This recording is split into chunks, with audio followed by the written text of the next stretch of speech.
Então vamos à palestra técnica sobre sucessão. Então, vou ler um pouquinho sobre o currículo da pessoa que vai estar falando conosco. Formada em administração de empresas, especialista em finanças, marketing e gestão, conselheira consultiva e coach.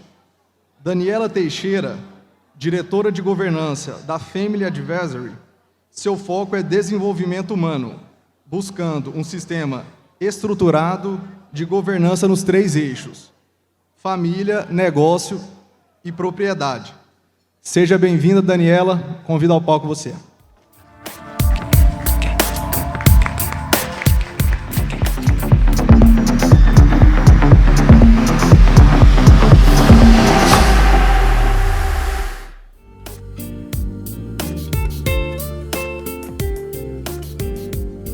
Bom, boa tarde. Gente, eu só vou explicar para vocês uma coisa. Eu tenho uma questão de saúde que às vezes eu tremo um pouco. Então, tem hora que eu vou ficar aqui, tem hora que eu vou ficar aqui, tem hora que eu vou precisar desse microfone e tem hora que vai ser ok, confortável o microfone avulso. Tudo bem? Tá bom assim o som? Tá falhando um pouco? Tá bom? Então, boa tarde a todos. É um prazer, uma alegria estar aqui e fazer parte desse evento tão cuidadosamente preparado.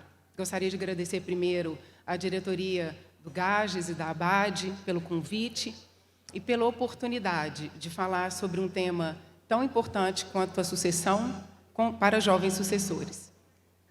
Gostaria também de agradecer a Ana Paula e a Andréia pelas trocas importantes que fizemos. Bom, vou aqui um pouquinho. Esse momento, ele retrata algo que eu acredito muito, que é a busca pelo desenvolvimento, a busca por mais conhecimento. Então, eu agradeço por fazer parte e parabenizo todos vocês pelo envolvimento e pela dedicação. Então, meu muito obrigada primeiro a essa plateia, a essa equipe que está aqui. O passador está aqui.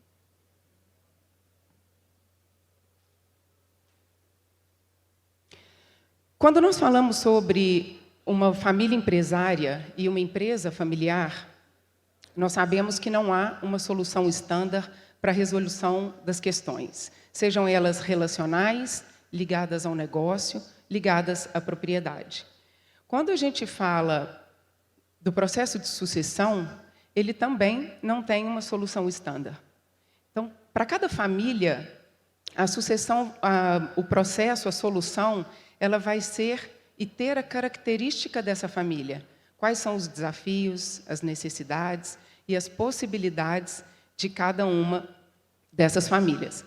Nós vamos passar aqui por pontos importantes quando a gente olha para o processo de sucessão, porque a sucessão ela é extremamente ampla, e eu vou buscar trazer para vocês pontos, reflexões, conceitos, algumas ferramentas e até alguns exemplos que possam apoiá-los dentro da família empresária e da empresa familiar de cada um de vocês. Eu vou começar com essa frase, que é uma reflexão.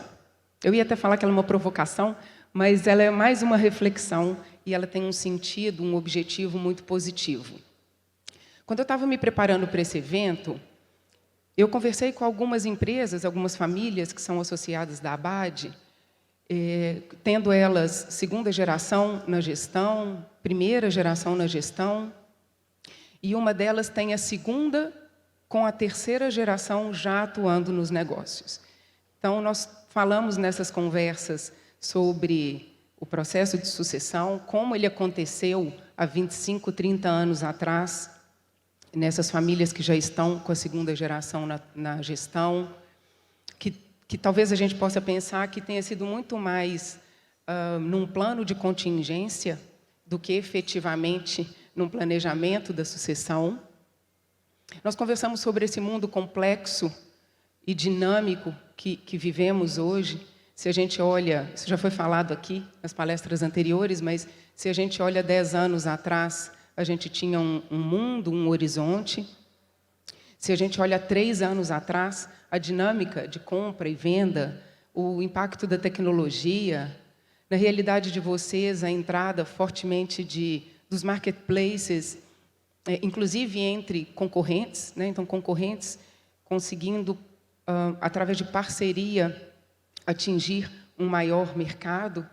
E, então, de todas essas conversas, ficou essa reflexão. A fórmula usada até aqui vai seguir funcionando daqui para frente?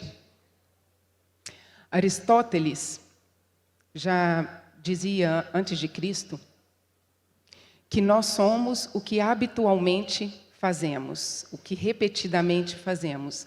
Então, portanto, a excelência não é um feito, mas um hábito. E o que isso tem a ver? A provocação positiva aqui, né, dessa frase. A partir de recorrência e constância, quais são as melhorias que as famílias empresárias e as empresas familiares de vocês precisam fazer ou devem fazer para levá-las a um próximo nível? Então, fica aí essa reflexão.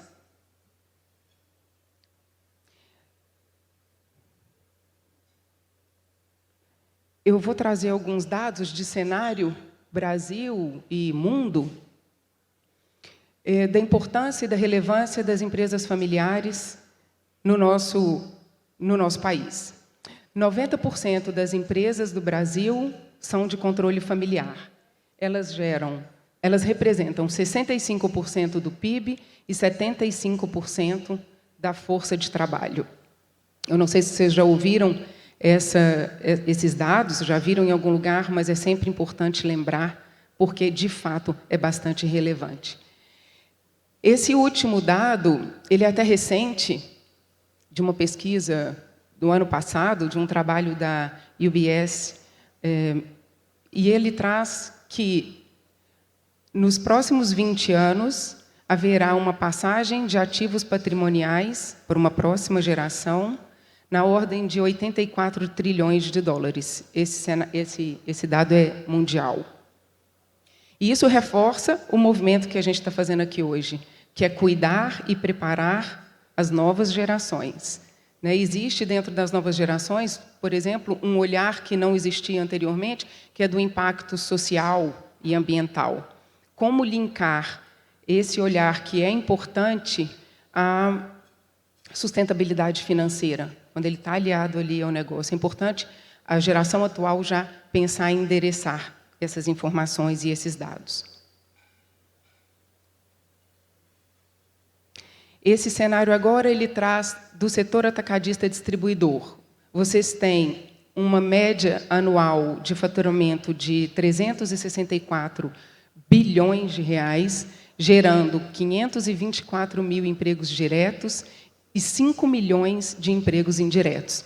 A Paty falou aqui bem no inicinho, o nosso número está diferente ali em 1%, mas a expectativa de crescimento do setor de vocês para 2023 varia entre 5% a 8%. Então, nós estamos falando, de novo, não só da relevância das empresas familiares, mas da relevância das empresas familiares do setor atacadista distribuidor. Eu trago agora um dado que preocupa, mas que é um dado que apimenta um pouco essa movimentação quando a gente olha para as empresas familiares. Apenas 1/3 da passagem de bastão da primeira para a segunda geração, ela tem sucesso. Então, somente 33% das empresas sobrevivem da primeira para a segunda geração. Quando nós falamos da segunda para a terceira, nós estamos falando de um percentual de 19% e da terceira para a quarta de 7%. Teve uma pesquisa do IBGC de 2019 que traz que apenas 28% das empresas familiares têm um processo de sucessão para cargos chaves. E o que a gente entende que são as razões para essa alta taxa de mortalidade? A falta de gestão do legado, falta de gestão do portfólio, falta de gestão da governança e falta de gestão da complexidade humana.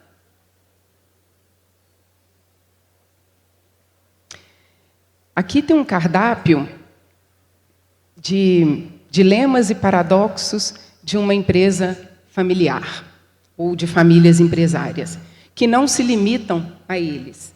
Quando nós falamos de dilemas, nós estamos falando de escolhas, né? Ou eu faço isso, ou eu faço aquilo, eu dou prioridade nesse ponto, eu dou prioridade em outro ponto.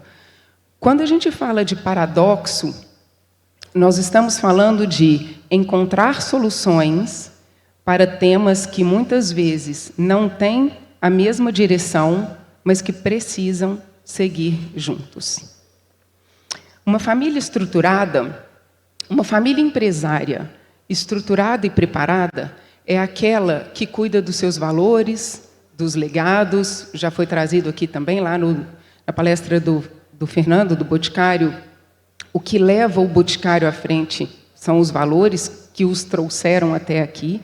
Então, uma família empresária preparada e estruturada é aquela que cuida dos seus valores, honra o legado e que consegue, tem os seus combinados, e ela consegue separar família, empresa e sociedade. Se a gente olha para aquele primeiro quadrante, ali a gente já tem um paradoxo complexo, mas importante, da família empresária.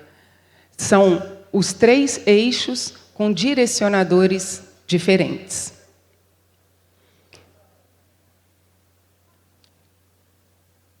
Vocês sabem qual que é o diferencial da família empresária?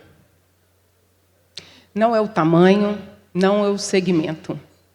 É a forma de cuidar, é a resiliência que existe na família e na empresa familiar, é uma possibilidade de tomada de decisões rápidas. As empresas familiares bem dirigidas, bem governadas, elas têm uma rentabilidade maior do que as empresas não familiares e o foco na perpetuidade.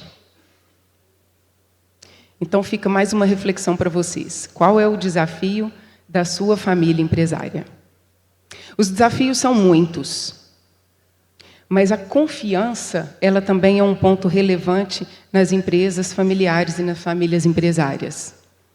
Existem estudos que trazem que a confiança nas empresas familiares é de 10% a 15% maior do que nas empresas privadas, estatais ou de capital aberto. Eu vou trazer 2 exemplos aqui para vocês, quando a gente fala lá da perpetuidade, que é um diferencial da família empresária, e quando a gente fala dessa confiança. A confiança, ela vem do mercado consumidor, no caso de vocês, da indústria e dos colaboradores. Aquela família que eu disse para vocês que eu conversei, que tem a 2ª e a 3ª geração atuando nos negócios, eles me trouxeram um exemplo de que eles estavam numa negociação com a indústria sobre a exclusividade da distribuição de um produto específico. E a 2ª geração estiveram presentes em todas as rodadas de conversa. E exatamente esse foi o fator decisivo para que a indústria escolhesse estar com essa família e passar para ela essa distribuição. É o olhar para a perpetuidade. É já ter, desde já, a 3ª geração atuando e aprendendo a atuar nos negócios. Eu acho que o Alessandro falou também um pouquinho sobre isso. E o 2º exemplo, que é a confiança dos colaboradores. Tem uma família que a gente atende lá em Chapecó, no sul do Brasil, e eu, dentro das minhas conversas com o fundador, hoje ele não tem mais uma posição executiva, mas o que ele me diz é assim: Daniela, o que os meus colaboradores falam é que sempre que eles chegam e o meu carro está ali, então, quando eu estou na empresa, dessa forma subjetiva, eles já ficam seguros. Bom, então, se o Sérgio está aqui, é porque está tudo bem. Então, esses são 2 exemplos da representatividade, da confiança e de como é diferente ser e trabalhar com uma família empresária.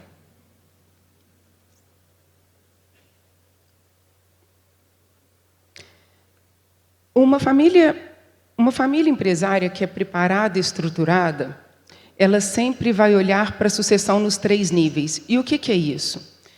Via de regra, num primeiro momento, quando a gente fala de sucessão, nós estamos falando da sucessão na empresa, na sucessão nos negócios. Me corrijam se eu estiver errada. Mas o que é importante vocês lembrarem, enquanto famílias empresárias, que é preciso cuidar e olhar da estratégia para cada uma das sucessões, nesses 3 círculos: sucessão na família, sucessão na empresa e sucessão na propriedade. Observem que somente a sucessão na família, ela não pode ser sem familiares, porque somente a família conhece a própria família. Ninguém melhor do que ela, com cada uma com as suas características, né, considerando que não existe copia e cola para nada que a gente fale de família empresária. Então, nada melhor do que a família que se conhece estruturar primeiro a sua estratégia para que ela, que inspira os negócios, possa pensar na estratégia de sucessão na empresa, e ela que cuida dessa propriedade também possa definir a melhor estratégia de sucessão para a propriedade. Conceito. O que é um planejamento de sucessão? É um processo que visa identificar e desenvolver um ou mais membros de uma família com o objetivo de suceder quem esteja como titular da posição. Mas não só suceder esse titular, mas pensar e ser responsável pela longevidade da família empresária. E como é que ele faz isso? Perpetuando missão e valores dessa família. Então, continuando, apenas uma família preparada e estruturada tem o melhor ambiente onde seja possível discutir e decidir sobre vários temas, inclusive da sucessão. E se ela tem um bom ambiente, ela consegue o envolvimento dos sócios familiares. Olhando para um processo de sucessão, é muito importante ouvir os membros da família, ou pelo menos todos os núcleos dessa família. Porque se nós estamos falando da longevidade da família empresária, é importante que haja um alinhamento entre esses membros, o que obviamente vai levar a uma convergência dos interesses da família e da empresa. Vocês já conhecem aquele ditado: pai rico, filho nobre e neto pobre. Dizem que é um dos ditados mais traduzidos no mundo. E ele reflete, ou pode refletir, algumas famílias empresárias que não cuidaram desse processo de sucessão. Desculpa.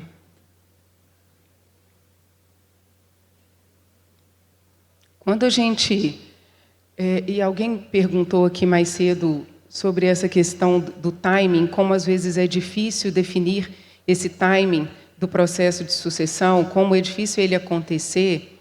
Nós temos os fundadores que muitas vezes acreditam que o seu negócio é tão único que ninguém vai cuidar dele como ele fez.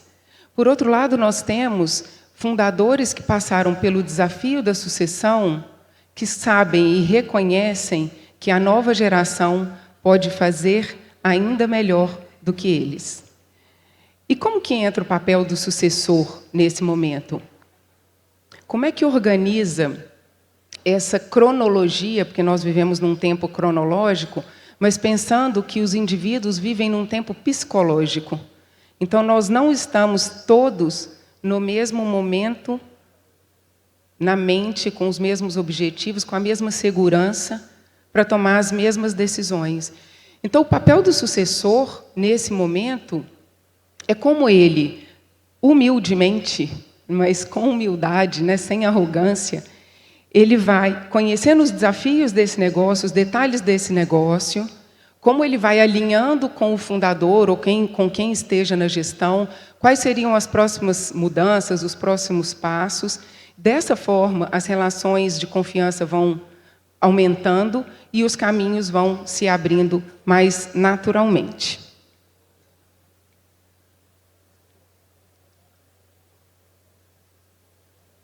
Se a gente quiser aqui objetivar sobre o que é o processo de sucessão, nós temos possibilidades de trazer o que não é um processo de sucessão e que muitas vezes pode parecer que cuidar de alguns desses pontos seja fazer um processo de sucessão, e a gente pode entender aqui alguns pontos que são importantes quando a gente fala e faz um processo de sucessão estruturado.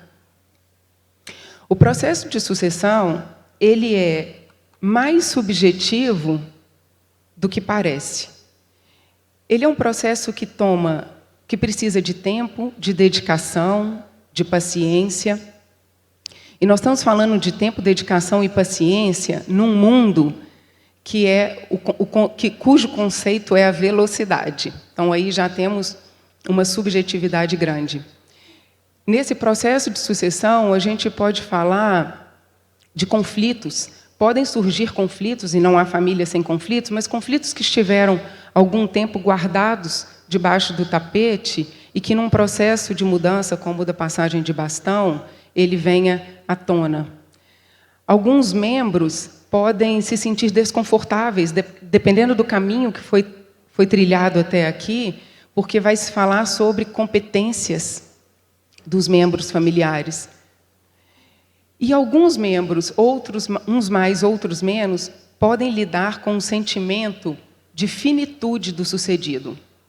Então, na hora que a gente fala aqui de processo de sucessão, nós temos pontos objetivos, mas grande parte deles passa pela subjetividade, passa pelo tempo do indivíduo, passa pelo impacto que vai haver nas relações desses membros, passa por uma questão de expectativa, de atendimento dos resultados, dos caminhos já trilhados, como organizar e seguir em frente nesses processos. Quando a gente olha para essa questão da finitude do sucedido, tem um ponto relevante em todo o processo de sucessão, que é a previsibilidade. Então, se as famílias empresárias conseguem lidar com coragem e transparência com esse ciclo natural da vida, é o melhor caminho para se pensar na longevidade, tanto das relações como dos negócios.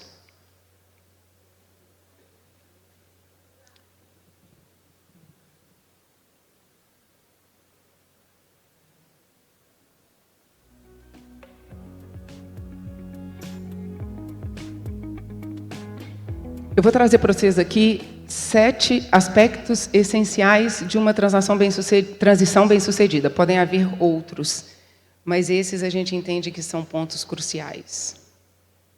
Valores. Quais são os valores dessa família? Como esses valores são percebidos pelos seus indivíduos e como eles são passados de geração em geração? E mais, como esses valores impactam na empresa familiar? O propósito dos negócios. Dizem que para o propósito ser forte, ele precisa de mais 2 P's, que é o de prazer e de paixão. E só consegue ter prazer e paixão num negócio quando se conhece o core, né? O que é aquele negócio. Muito bem. Vocês trabalham e atuam num ramo complexo, num ramo que precisa ser competitivo nos detalhes. Muitas vezes, e dependendo do tamanho, vocês funcionam 24/7. Como a geração atual estimula as novas gerações a estarem ou a desejarem estar nos negócios? Isso parece simples, mas é complexo. Vou trazer um exemplo para vocês, um caso. Uma pessoa que hoje é da 2ª geração, ela já não está numa posição executiva, mas numa posição de conselho, numa empresa. depois de algumas reflexões, ela reconheceu que, apesar da terceira geração demandar conhecer os negócios, a segunda geração, ela e os irmãos, eles estavam com receio de dar espaço. E, enfim, depois de muita conversa, qual que é o receio? O receio de errar onde não pode errar. O receio de errar no que é difícil consertar, que são exatamente as relações. Comunicação. Esse é um aspecto que também é amplo. Para uma boa comunicação, é importante um ambiente emocionalmente seguro, para que pequenas questões não se tornem grandes questões. Quando a gente fala da comunicação, é importante que a família decida por um diálogo que seja um diálogo respeitoso, que seja um diálogo que tenha humildade, tanto do sucedido como do sucessor, tanto no falar como no ouvir. E por falar em ouvir, tem uma professora portuguesa, que ela é especialista em empresas familiares, do AESE, lá em Lisboa, e ela me disse uma coisa que eu acho que eu nunca vou esquecer, que é ouvir com a intenção de compreender.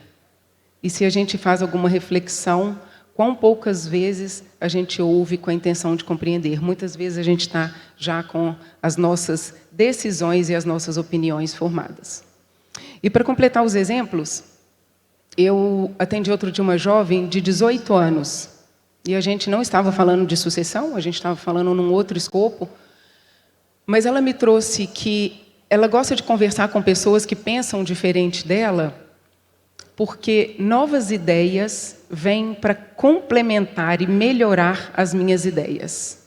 Então, isso é uma abertura para uma comunicação muito positiva. E a comunicação, a gente pode trazer outros 2 pontos, outras 2 linhas, que é como eu me comunico comigo mesma, comigo mesmo, e a comunicação não verbal. Essas 2 últimas passam também fortemente pelo autoconhecimento. Formação.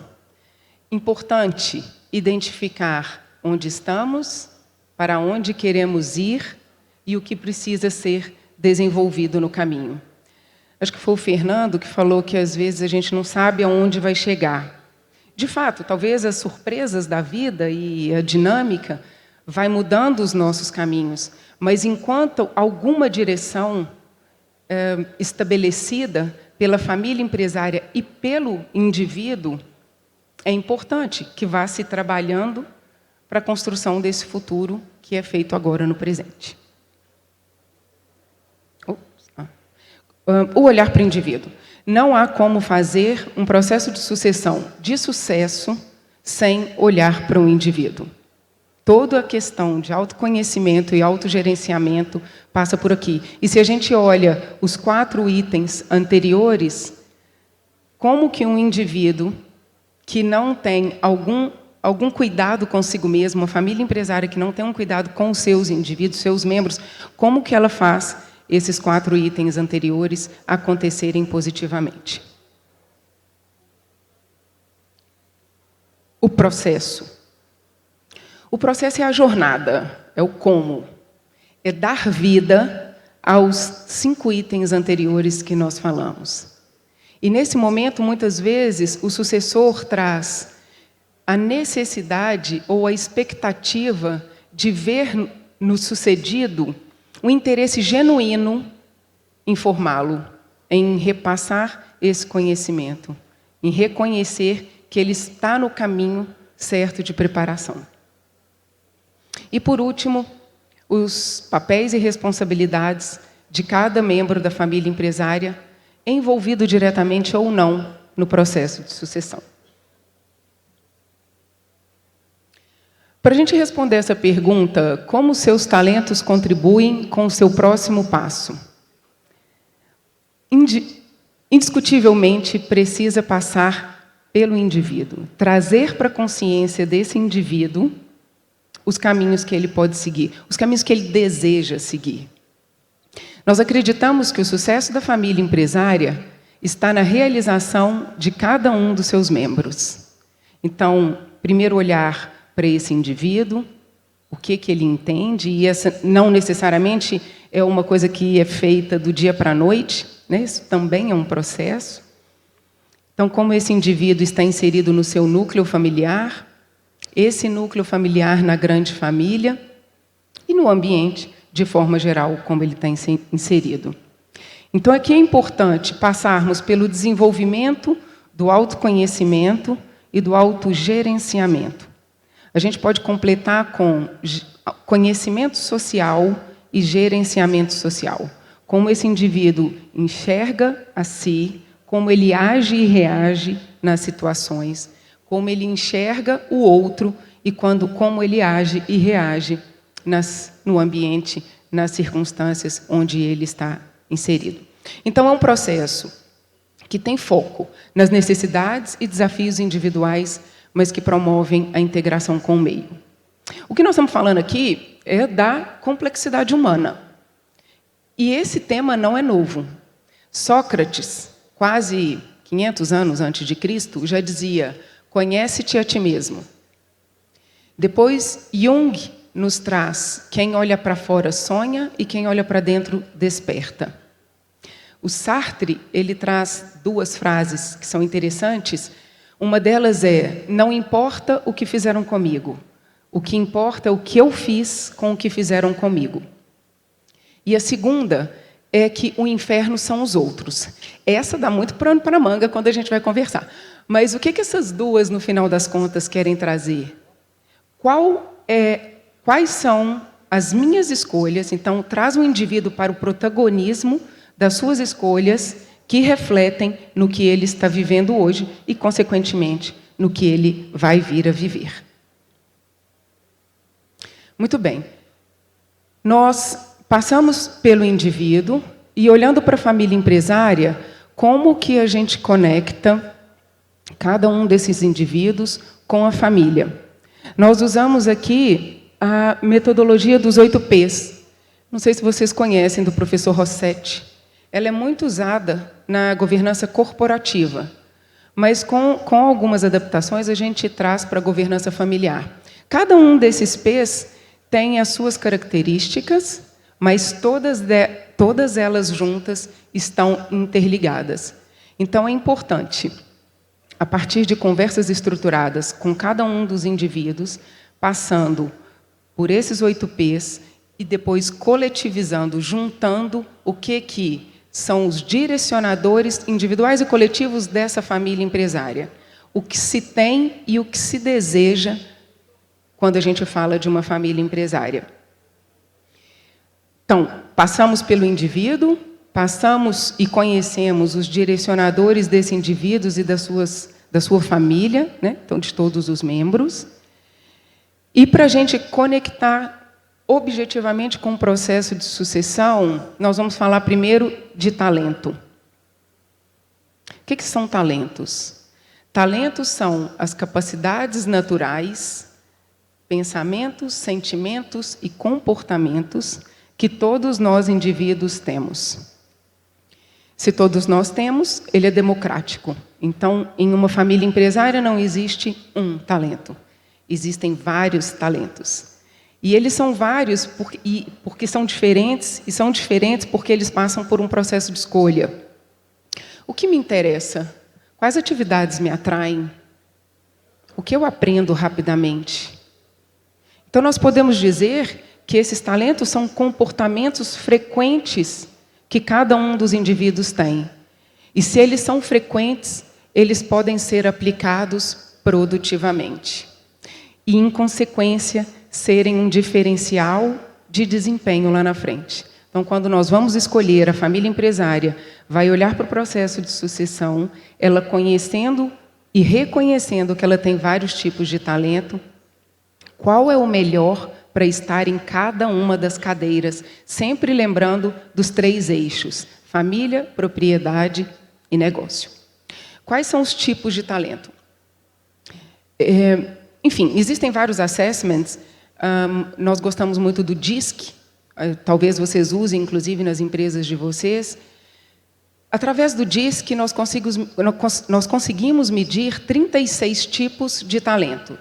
baseado em 4 pilares: dominância, influência, estabilidade e conformidade.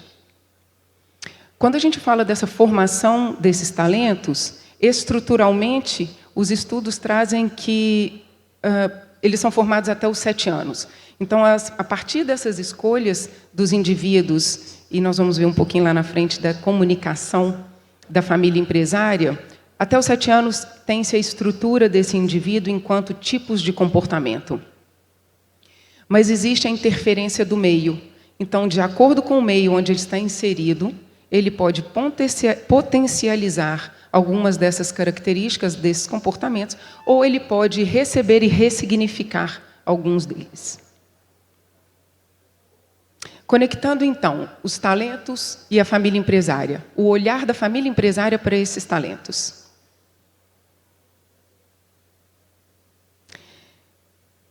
Um processo de sucessão, ou um olhar de uma família empresária para os seus membros, ele começa muito antes do processo de sucessão em si. Então, a gente pode dizer que, a partir do comportamento lá atrás, das crianças e dos jovens da família empresária, é possível identificar os pontos fortes de cada um e os pontos fortes somados dessa família. Isso passa muito pela forma como essa família educa os seus crianças e jovens e como ela se comunica. Qual a quantidade de bem-estar, de emoções positivas são geradas nessa família? Uma família que tem um volume de emoções positivas maior, ela tem um ambiente emocionalmente positivo, seguro. E nele há menos brigas e mais respeito.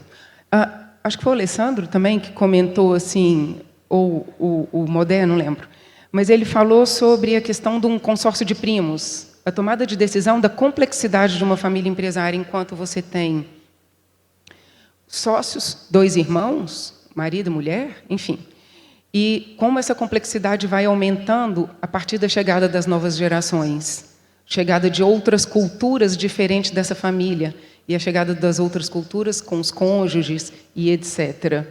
Então, na terceira geração, que é o que a gente chama de consórcio de primos, quando se tem uma família empresária que cuida de, lá de cedo, de olhar os pontos fortes de cada um dos indivíduos, valorizá-los, que tem uma boa educação, uma boa comunicação, olhando para o processo de sucessão, as decisões ficam muito mais claras e muito mais fáceis, porque elas vão acontecendo ao longo do tempo. Importante a família empresária olhar qual é o engajamento e o comprometimento dos seus membros. Por que é bom a gente estar junto? Como nós cuidamos uns dos outros? Quais são os valores dessa família empresária? O que é inegociável para nós?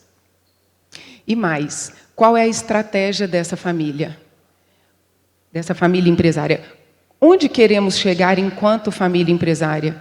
Como cuidamos das gerações atuais e das próximas gerações?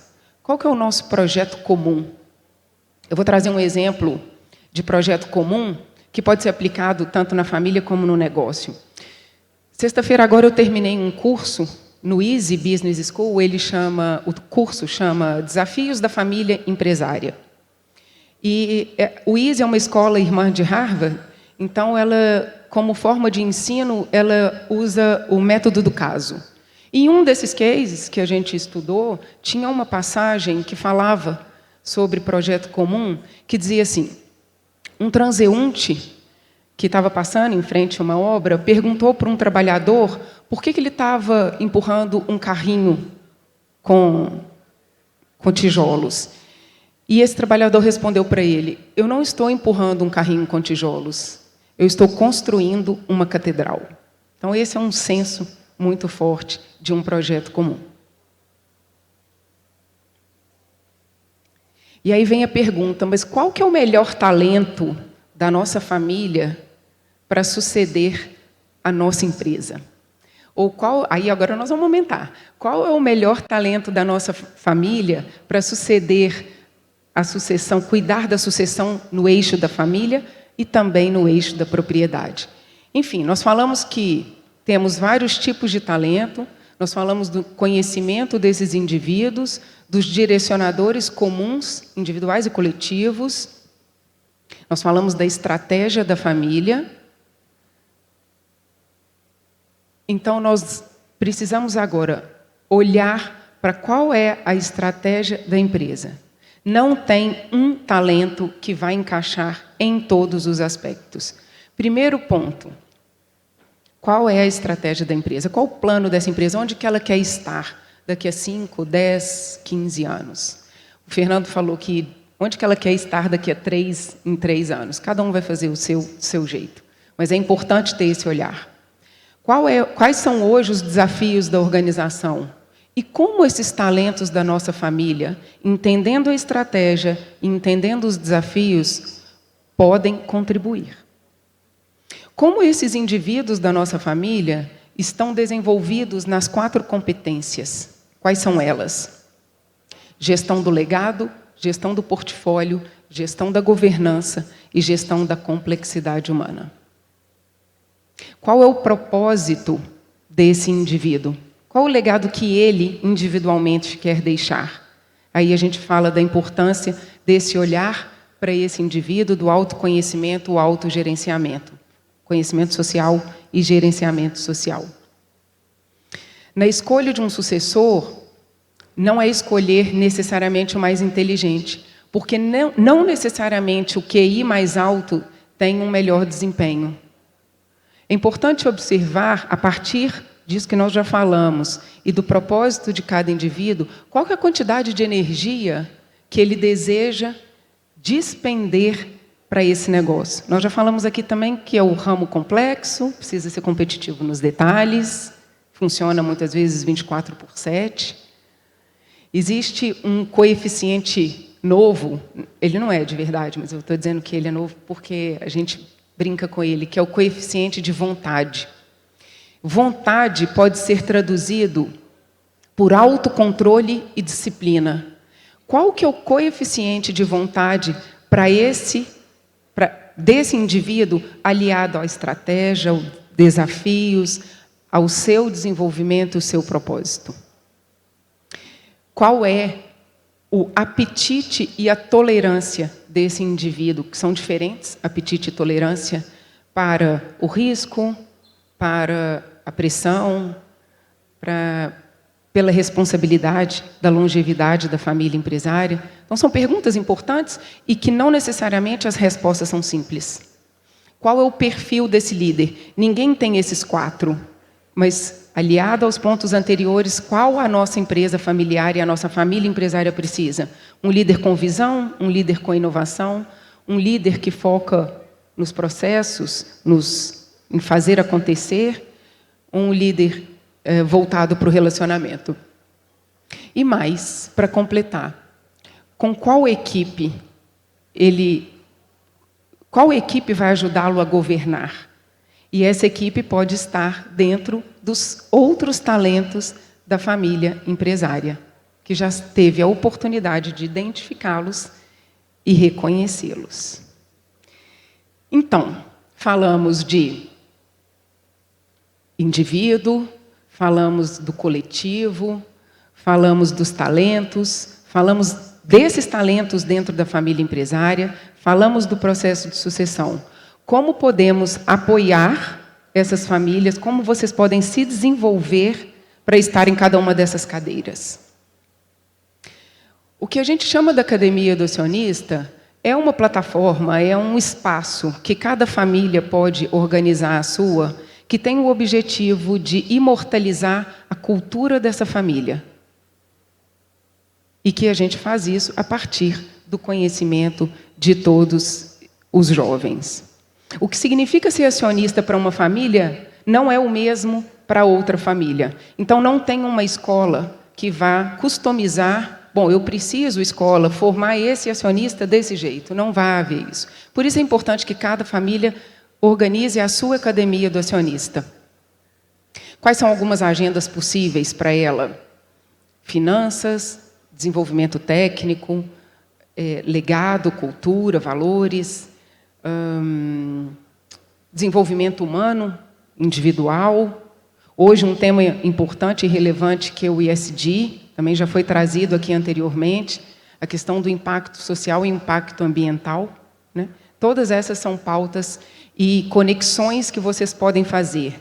Sempre rica a troca entre as famílias. Vocês têm aqui uma oportunidade incrível de trocar as experiências sobre o tema da sucessão, como vocês estão se preparando, intergeracionalmente, ter essas conversas. E isso a partir de trilhas individuais, que vão no aspecto, olhando o interesse de cada um dos indivíduos, para cada cadeira que ele deseja ocupar, seja como gestor, como conselheiro, como um acionista consciente, que futuramente vai estar, talvez, fora dos negócios, mas que precisa conhecer e entender para apoiar num direcionamento, e ele estar atuando dentro ou fora dos negócios. A trilha coletiva, gente, fica uma dica que é muito importante. Ela trabalha nas gerações a relação, a confiança. Quando as famílias vão crescendo, muitas vezes os membros de uma mesma geração, da terceira, da quarta geração, se eles não tiverem um momento para se encontrarem, se relacionarem, se conhecerem, eles provavelmente não tomarão as melhores decisões no futuro. Muito bem.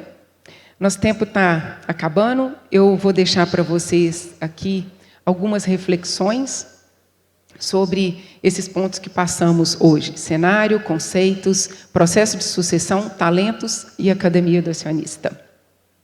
Olhando para o patrimônio. Como geramos riqueza humana, intelectual, social e financeira? Olhando para o negócio, como definimos os papéis e as responsabilidades de cada um de forma estratégica? E olhando para a família e para o indivíduo, qual a minha melhor contribuição?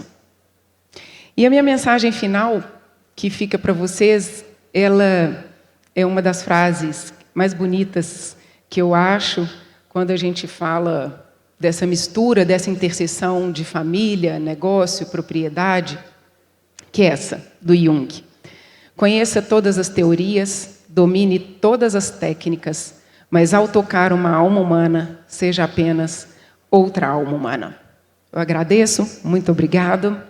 E estou aqui, nós temos um tempinho de perguntas, espero conseguir apoiar vocês aqui um pouquinho mais. Muito obrigada.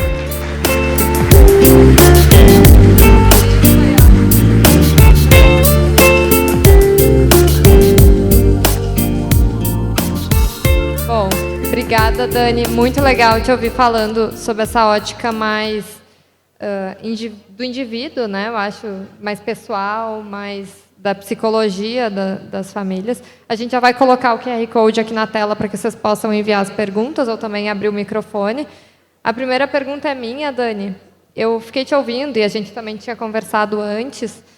E a gente sabe que, em tese, toda sucessão bem-sucedida ela começa num aspecto de autoconhecimento de todas as pessoas envolvidas, né? Então, a gente estava conversando até sobre o próprio sucessor se questionar se ele tem não apenas a competência, mas a vontade de efetivamente assumir antes de entrar nesse processo, né? Então, é uma autoanálise que precede o processo de sucessão, hipoteticamente. Mas eu fico me perguntando, as famílias, muitas vezes, principalmente as gerações mais antigas, muitas vezes nunca passaram por nenhum tipo de processo de autoanálise, seja terapia, etc. Como a gente introduz isso? Porque pode ser um processo bem dolorido que levante outras dúvidas, inclusive, dentro da família, né? A pessoa se olhar e se perguntar se ela efetivamente gostaria de estar ali. Então, Paty, o primeiro passo é a pessoa querer. E, de fato, né, as gerações anteriores não tinham... não é nem o interesse, né? Eles não tinham essa oportunidade. Nos últimos, se não me engano, nos últimos 10 anos, ou 20 anos, a quantidade de livros disponíveis sobre o tema, né, de autodesenvolvimento e autoconhecimento, ele virou de centenas para milhões. Se não me engano, hoje são 40 milhões de títulos sobre desenvolvimento. Então, e eu comentei aqui durante a palestra que não é um tempo cronológico, é um tempo psicológico, e a gente precisa ter paciência. Então, é importante o papel da nova geração levar com calma os caminhos, as oportunidades, os ganhos, e talvez até, né, dentro de um espaço positivo, falar sobre as suas próprias experiências, e muitas vezes esse caminho de fato se abre e as pessoas, os mais velhos, um pouco topam esse trabalho que às vezes é dolorido, mas trazer algumas questões para a consciência num processo de evolução. Né? Legal, obrigada. Pessoal, se tiverem perguntas, podem levantar a mão que a gente leva o microfone. Ali na segunda mesa, por favor.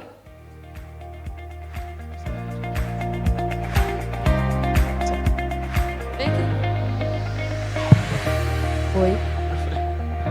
Boa tarde, Ângelo, da Chocosui Master Distribuidoras. Daniela, eu vi que você colocou um gráfico ali, né, com o indivíduo no centro do processo de sucessão, né? Eu queria saber quais são se há técnicas, quais são os mecanismos de equilibrar esse interesse, né, esse processo de realização individual, isso estar alinhado com os objetivos da empresa, planejamento estratégico e o coletivo, né, da família. Então, se eu entendi bem a sua pergunta, o caminho está no que a gente falou, que é oportunidades que se tem dentro da família empresária de ter um bom diálogo, de reconhecer qual que é a estratégia dessa família, onde que nós queremos chegar, e as pessoas terem abertura para se posicionar. Então, a partir do que eu desejo hoje, como que vocês veem e como, né, tendo esse entendimento e essa troca, como que vocês me apoiam a dar esses próximos passos? E nada está escrito na pedra. Então, o que hoje vocês desejam, né? Então, o que hoje você deseja, e começa-se uma construção para esse caminho, amanhã pode ser um outro desejo, mas o que foi construído até aqui não se perde. Né? Então, o indivíduo leva sempre o seu conhecimento. E essa abertura da família é que é o ponto de partida. Respondi? Obrigada. Mais perguntas, pessoal? No meu WhatsApp, desculpa.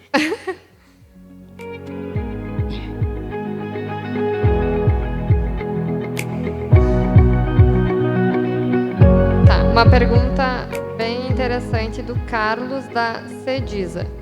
Quando o propósito original dos fundadores é a própria sobrevivência da família, como desenvolver o propósito de forma genuína, que tenha um impacto efetivo sobre os indivíduos e a cultura da empresa familiar? Então, existem estágios das empresas familiares. E os fundadores, ele tem toda a razão. Lá no começo, o propósito é sobreviver. E, nesse momento, tem-se a relação entre os fundadores, que, de alguma forma, têm uma harmonia ou uma unicidade de qual caminho eles querem seguir, apesar do foco ser a sobrevivência. À medida que vão chegando as novas gerações, que aumenta a complexidade, e aí é um grande desafio, perpetuar esses valores e essa cultura e, obviamente, o propósito dessa família empresária, né? A complexidade dela. Respondi a pergunta dele? Respondido. Mais uma pergunta do Celso, da Ludovico Toso e da nossa diretoria.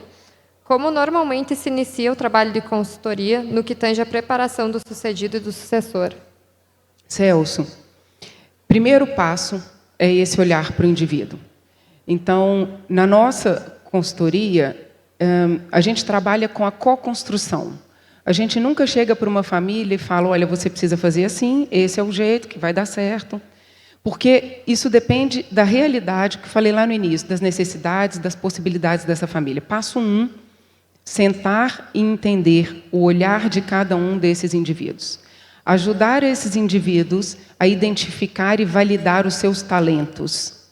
E aí a gente entra num trabalho coletivo com essa família. Então, a gente faz as devolutivas individuais dessa conversa e apresenta, a partir do que cada membro trouxe, o que se tem e o que se deseja. E isso precisa da abertura do fundador, né, e do sucedido, vamos chamar assim, e precisa da abertura dos sucessores, para que, de fato, se ponham as questões na mesa. E eu vou falar com vocês. Com vocês é mineiro, né? Eu vou falar com vocês.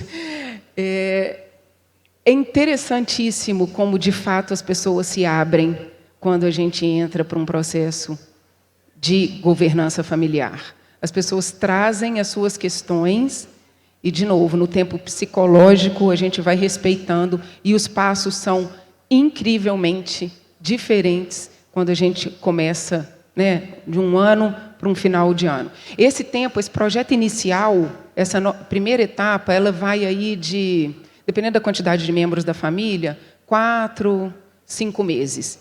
Para daí a gente definir, junto com a família, quais serão os próximos passos. Uma estruturação de uma academia do acionista, uma estruturação do protocolo de família, uma instituição do conselho de família, algumas coisas que o Alessandro deu uma pincelada aqui. Perfeito. Mais uma pergunta, então, para encerrar, do Rafael, da Sescom, também sobre o início do processo lá atrás. Como iniciar a conversa sobre sucessão com um fundador que está com muita resistência? Mostra uns vídeos para ele sobre sucessão, mostra alguns indicadores de passagem de bastão, né, da taxa de mortalidade da família empresária. Pergunta para ele o que ele quer enquanto fundador de uma empresa familiar. Ele quer a perpetuidade? Como que ele quer fazer isso? Faz num processo informal, mas escuta primeiro o fundador. Essa história de como ele chegou até aqui, que com certeza não foi fácil, né, não foi simples, ela tem um valor que as novas gerações não podem perder. Porque na hora que a gente se coloca no sapato do outro, fica muito mais fácil entender e respeitar o que são as resistências, por que elas acontecem, e aí encontrando com um jeitinho as formas de ir abordando o tema e as possibilidades. Bate um papo com outras famílias que já passaram por um processo de sucessão, coloca 2 fundadores para eles conversarem. Eu acho que são caminhos muito humanos da gente dar um passo para fazer um processo de mudança. Não adianta mandar indireta no Twitter, então, né? Não, Twitter não. Tem que sentar e conversar com profundidade. Legal, Dani, a gente já passou do nosso tempo aqui. Queria te agradecer muito pelos insights, pelos ensinamentos. Anotei um monte de coisa, adorei o conceito de coeficiente de vontade, vou usar muito. Acredito que todo mundo tenha aprendido muito também. Muito obrigada. Obrigada a vocês.